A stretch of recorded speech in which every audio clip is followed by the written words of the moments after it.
Muy buenos días, hermanos. Dios les bendiga. Muy bienvenidos a la continuación del repaso de las lecciones de escuela sabática para este cuarto trimestre del año 2025, en el cual nos encontramos estudiando Josué, lecciones de fe del libro de Josué y en el libro auxiliar Josué, la fe que conquista. Pero como siempre, hermanos, antes de continuar con el estudio de la palabra de Dios, los voy a invitar a que nos rostro ahí donde nos encontramos reverentemente y tengamos una oración. Oremos. Padre nuestro que estás en los cielos, santificado sea tu nombre, Señor, te alabamos y te glorificamos. Señor, bendito seas ahora y por siempre y por toda la eternidad, porque solo tú eres digno, maravilloso, grande y todopoderoso. Gracias por cuidarnos a cada uno de nosotros, Señor, por darnos tus bendiciones que no merecemos y la bendición más grande, el regalo más grande que tú hacíaste el tesoro más grande del cielo, nuestro Señor Cristo Jesús, quien vino a morir por cada uno de nosotros. Y su sangre preciosa que fue derramada en la cruz del Calvario nos limpia de todo pecado. Señor, que tu Espíritu Santo nos guíe en el estudio de este día y podamos encontrar esas verdades maravillosas, las cuales deben ser aplicadas en nuestra vida para poder andar en tus caminos y según tu voluntad. Perdona nuestros pecados, te lo rogamos en el dulce nombre de Cristo Jesús. Amén. Bien, hermanos, esta semana hemos estado estudiando la lección número 9, que se titula Herederos de la promesa, cautivos de la esperanza. Y es un título muy sugerente, jueves 27 de noviembre. El título de la lección es La tierra restaurada. Y hermanos, esta es una aplicación literal, literal porque Dios les dio la tierra de Canaán, más bien restauró al pueblo, porque habían andado 40 años vagando por el desierto y finalmente Dios los llevó a la tierra prometida, literal, a la Canaán terrenal y los restauró y restauró la tierra también porque les dio una tierra que fluye leche y miel. Fue una restauración para el pueblo como un resultado del pacto que Dios se había hecho con Abraham, Isaac y Jacob, con los patriarcas, hacía cientos de años antes en los cuales Dios les había prometido dar esta tierra y finalmente lo estaba cumpliendo, pero también tiene un cumplimiento escatológico, o sea, un cumplimiento para el tiempo del fin, para nosotros, como Israel espiritual, la tierra va a ser restaurada. Y vamos a ver por qué tiene dos cumplimientos. Les había dado esta tierra, lo restauró como pueblo, pero Israel se volvió a la idolatría. Desafortunadamente, estos pueblos que ellos debían de desposeer y exiliar de su tierra, porque Dios les había dicho que no podían convivir con ellos porque estos pueblos les iban a enseñar sus costumbres idolátricas. Y eso fue exactamente lo que pasó con el pueblo de Israel. Israel, en vez de ser una luz para las naciones, como Dios quería que fuera, eh, eh, más bien incorporó la oscuridad de la idolatría y del pecado que había en todas estas naciones cananeas. Entonces, por eso es que vienen las maldiciones que Dios, porque sí, que Dios les había indicado en Deuteronomio, porque si vemos en Deuteronomio hay una parte de bendiciones si siguen la voluntad de Dios, si guardan sus mandamientos, si guardan sus estatutos y sus preceptos, y maldiciones si no lo hacen. Y Dios se los estuvo diciendo por cientos de años a través de los profetas, vuélvanse a mí, yo no quiero que nadie perezca. Es más, en Jeremías se mencionaba también que en el nuevo pacto, ya se empieza a mencionar en el Antiguo Testamento, y que Dios iba a escribir la ley en su corazón, que es lo que ahora está. Ya no existe ya no existe el santuario, ya no existe el templo, el lugar santísimo acá en la tierra, donde estaba el arca del pacto con el asiento de la misericordia, que es el propiciatorio, y los 10 mandamientos, las dos tablas de piedra con los 10 mandamientos adentro del arca. No, ahora esos 10 mandamientos están escritos, Dios prometió escribirlos en nuestros corazones.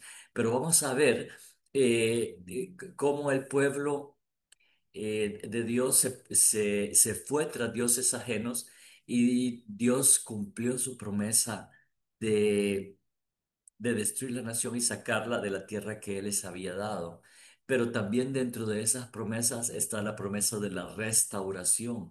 Y por eso vemos una restauración literal después de que Israel se separó en dos reinos, el reino del norte, que eran 10 tribus, y el reino del sur, que eran únicamente 2 tribus.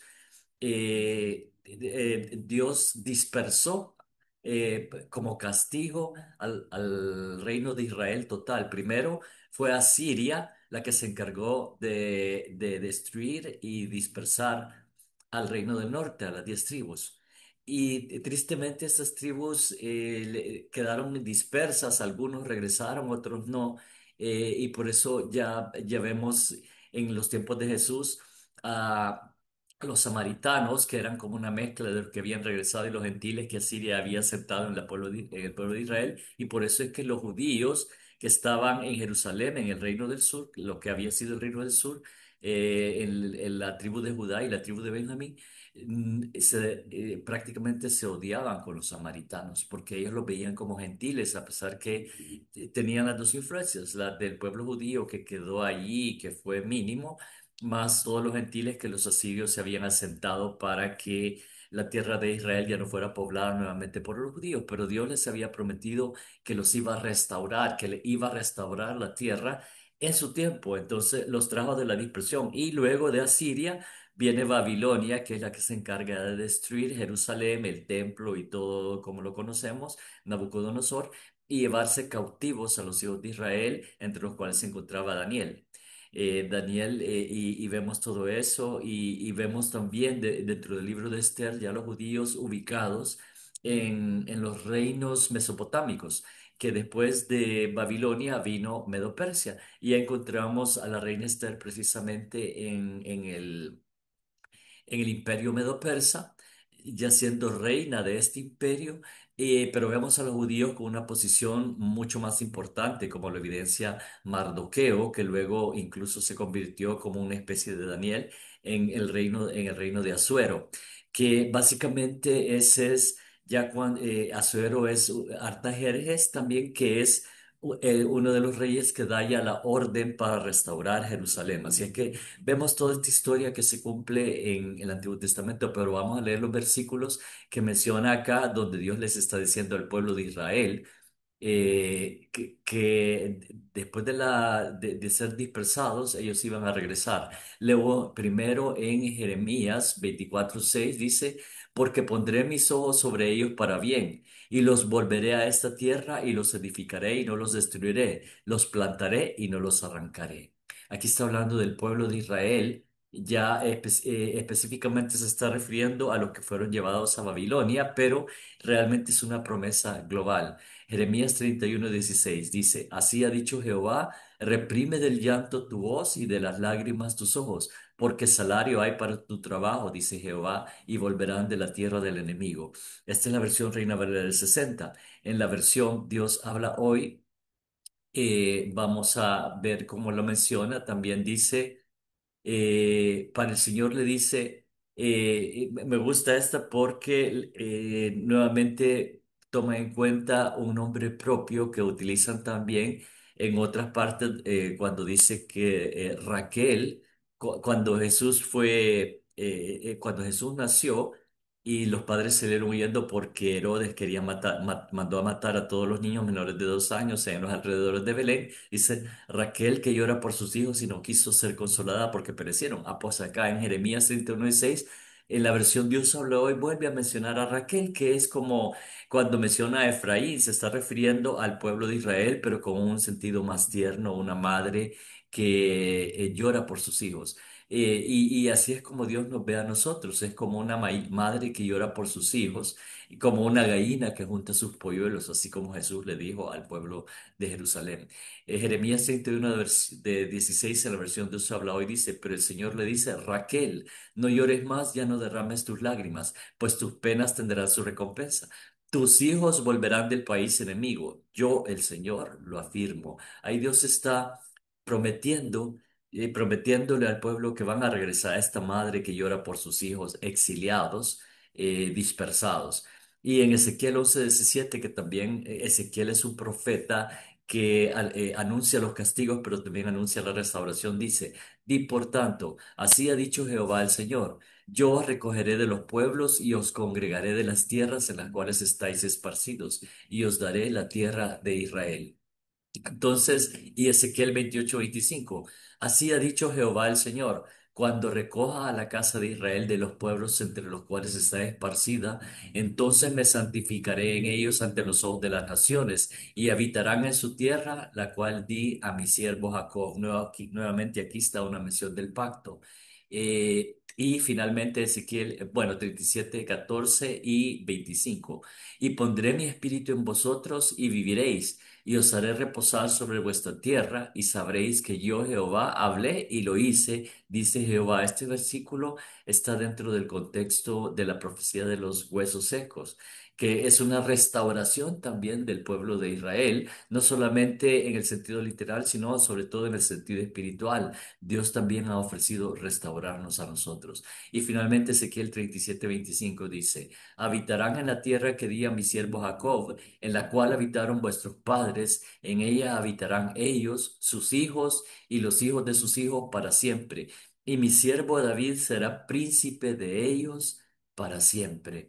Aquí, hermanos, ya empezamos a ver el cumplimiento escatológico de estas promesas que fueron hechas a un pueblo real, a un pueblo literal, el pueblo de Israel, que los iban a traer, pero aquí ya menciona, y mi siervo David será príncipe de ellos para siempre. Aquí ya está ampliando el pacto y el pacto ya se abre hacia nosotros, los injertados en la vid y original del pueblo de Israel, que somos los gentiles que fuimos aceptados. Porque el evangelio se abrió a los gentiles. Y acá esta promesa de mi siervo David iba a tener su cumplimiento primero de forma literal con la venida de nuestro Señor Jesús. Y eso nos lleva a la siguiente parte de la lección, donde dice que ahí a la mitad de la lección, así como la promesa de que Israel poseería la tierra para siempre era condicional, también lo era la promesa de reasentar y hacer prosperar a Israel en la tierra después del exilio. Al mismo tiempo, los profetas del Antiguo Testamento apuntaban a una restauración que sería obra de un futuro rey davídico. Esta promesa se cumplió en la vida, muerte y resurrección de Jesucristo, en quien serían realidad todas las promesas hechas al antiguo Israel. Vamos a Isaías 9, 6 y 7 y Zacarías 9, 9 y 16. Esos versículos contienen la promesa del rey davídico. Y este es uno de los versículos más extraordinarios y hermosos de la Biblia, hermanos, que es acá, que nos dice, precisamente es un versículo para este tiempo en que el mundo celebra el nacimiento de Jesús, aunque sabemos que Jesús no nació en diciembre. Esa no es la fecha correcta, pero el punto es que vino este rey davídico, donde se cumplirían las promesas de Dios. Y Jesús instaura el reino de la gracia, que durará mientras la gracia esté abierta hacia los hombres, hasta el reino de la gloria cuando Él venga por segunda vez. Pero este versículo es un versículo mesiánico que se refiere a su primera venida. Isaías 9, 6 y 7 dice, porque un niño nos es nacido, hijo nos es dado, y el principado sobre su hombro, y se llamará su nombre admirable, consejero, Dios fuerte, Padre eterno, príncipe de paz. Acá, para los que niegan la divinidad de Cristo, es un versículo totalmente preciso, donde se le llama a Jesús Dios fuerte, Padre eterno, y es príncipe de paz. Lo dilatado de su imperio y la paz no tendrán límite sobre el trono de David y sobre su reino, disponiéndolo y confirmándolo en juicio y en justicia desde ahora y para siempre. El celo de Jehová de los ejércitos hará esto. Esa es la promesa de la venida de Jesús, donde Jesús vendría para salvar a toda la humanidad, para morir por la humanidad, por cada uno de nosotros, perdón, de modo que pudiéramos alcanzar la salvación. Y en Zacarías 9:9 habla sobre el futuro rey de Sión, nuevamente un versículo mesiánico. Alégrate mucho, hija de Sión, da voces de júbilo, hija de Jerusalén. He aquí tu rey vendrá a ti justo y salvador, humilde y cabalgando sobre un asno, sobre un pollino, hijo de asna. Este es La profecía que apunta a la entrada triunfal de Jesús en Jerusalén cuando todos gritaban, Hosana, bendito el que viene en el nombre del Señor. Y en Zacarías 9:16 habla todavía más de la obra ampliada de este rey davídico. Y los salvará en aquel día Jehová su Dios como rebaño de su pueblo, porque como piedras de diadema serán enaltecidos en su tierra. También tiene un cumplimiento literal y un cumplimiento escatológico para el fin del tiempo. Leo en la nueva versión internacional, dice, en aquel día el Señor su Dios salvará a su pueblo como a un rebaño, y en la tierra del Señor brillarán como las joyas de una corona. Hermanos, Dios prometió a través del pacto sempiterno salvar a su pueblo y realmente Dios cumple sus promesas. Perdón, leo acá en Romanos 15:8 y 2 Corintios 1:20. Romanos 15:8 y 2 Corintios 1:20 y dice Romanos 15:8.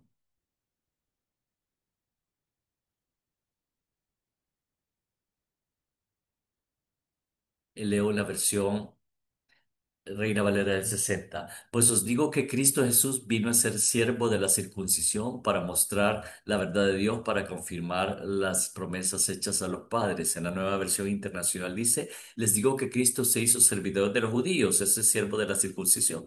Quiere decir lo mismo, para demostrar la fidelidad de Dios a fin de confirmar las promesas hechas a los patriarcas. El pacto fue hecho con los patriarcas, con Abraham, Isaac y Jacob. Dios lo cumplió dándole la tierra prometida literal y lo va a cumplir nuevamente dándonos nosotros la tierra prometida celestial. Y en 2 Corintios 1:20 lo vuelve a afirmar, porque todas las promesas de Dios son en Él, en Jesús, sí, y en Jesús, amén, por medio de nosotros, para la gloria de Dios. Y en la nueva versión internacional dice, todas las promesas que ha hecho Dios son sí en Cristo, así que por medio de Cristo respondemos amén para la gloria de Dios.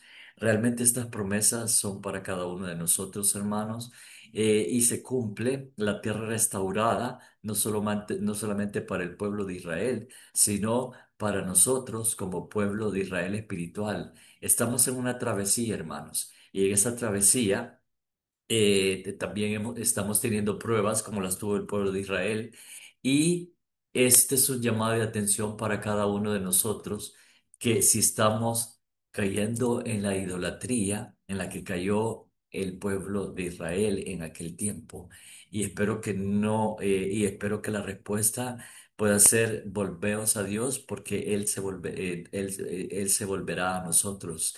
Y eso es lo que tenemos que hacer. Estamos en esta travesía y estamos peregrinando y caminando hacia la Canaán celestial. Y Jesús al final, ya al final en las preguntas para reflexión, ya en la parte final de la lección de este día, hay una pregunta. ¿Qué esperanza final encontramos en estos versículos y por qué la muerte de Jesús nos garantiza su cumplimiento? Vamos a leer Juan 14 del 1 al 3 y estas es palabras de Jesús. Un versículo muy conocido para todos nosotros dice, no se turbe vuestro corazón, creéis en Dios, creed también en mí. En la casa de mi Padre muchas moradas hay. Si así no fuera, yo os lo hubiera dicho, voy pues a preparar lugar para vosotros. Y si me fuere y os prepararé lugar, vendré otra vez, esta es la segunda venida, el reino de la gloria, y os tomaré a mí mismo para que donde yo estoy, vosotros también estéis. Y en Tito 2:13 el apóstol Pablo les dice a través de esta epístola, aguardando la esperanza bienaventurada y la manifestación gloriosa de nuestro gran Dios y Salvador Jesucristo. Eso somos nosotros. Hace 2000 años, aproximadamente, Pablo escribió esto y ya en ese entonces estaban aguardando la esperanza bienaventurada y la manifestación gloriosa de nuestro gran Dios y Salvador Jesucristo. Mucho más nosotros, hermanos, porque ya estamos prácticamente para concluir, estamos por llegar al fin de los tiempos y Cristo está por regresar. Y esta es la promesa final que quiero dejar con cada uno de ustedes. Es la tierra nueva restaurada, donde se cumplen ya todas las promesas mesiánicas que se hicieron en el Antiguo Testamento con la primera venida de Jesús y luego con la segunda venida. Sí, Apocalipsis 21 del 1 al 3. Y vi un cielo nuevo y una tierra nueva, porque el primer cielo y la primera tierra pasaron y el mar ya no existía más. Y yo, Juan, vi la santa ciudad, la nueva Jerusalén, descender del cielo de Dios, dispuesta como una esposa ataviada para su marido. Y oí una gran voz del cielo que decía, He aquí el tabernáculo de Dios con los hombres, y él morará con ellos, y ellos serán su pueblo, y Dios mismo estará con ellos como su Dios. Hermanos, ya no vamos a necesitar un tabernáculo, ya no vamos a necesitar un santuario que era portátil, ni un templo tan hermoso y extraordinario como que construyó Salomón, que fue destruido, fue el templo destruido por los babilonios, ni un templo como que construyó Herodes. Ahora Dios será nuestro templo y Él morará con nosotros y nosotros con Él por la eternidad.